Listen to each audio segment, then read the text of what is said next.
رسول اکرم صلی اللہ علیہ وسلم کے صحابی بیان کرتے ہیں ایک شخص نے 99 لوگ قتل کر دیے. کتنے؟ 99 قتل کر دی. کسی پادری کے پاس گیا, کہتا ہے حل من توبہ, کہ توبہ ہے میری؟ اس نے کہا اتنا بڑا ظالم اور کہتے توبہ. اس نے بھی تلوار نکالی, اس نے کہا چلو توبہ تو نہیں ہے تو اپنی سینچری تو پوری کرے نا.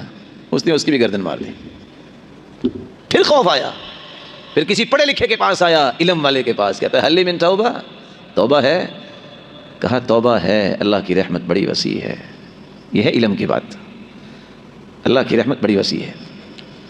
حدیث قدسی اللہ رب العزت فرماتے ہیں یا ابن آدم لو بلغت ذنوبك عنان السماء ثم أتيتني لا تشرك بي شيئا لأتيتك بقرابها مغفرة.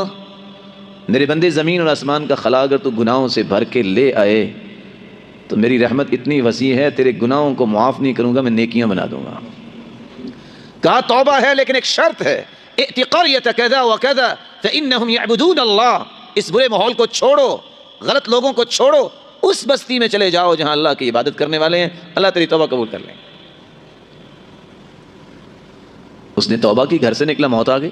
فادرکہ الموت, ابھی نکلا ہی تھا, موت آئی, گر گیا.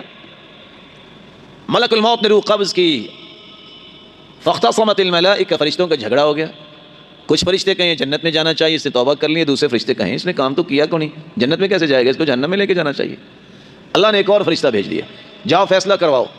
فیصلہ کیا ہے؟ قیسوا بینہما, اس کے جسد خاکی سے پیمائش کرو. اگر اس کا جسد خاکی نیک لوگوں کے قریب ہے تو جنتی, برے لوگوں کے قریب ہے جہنمی.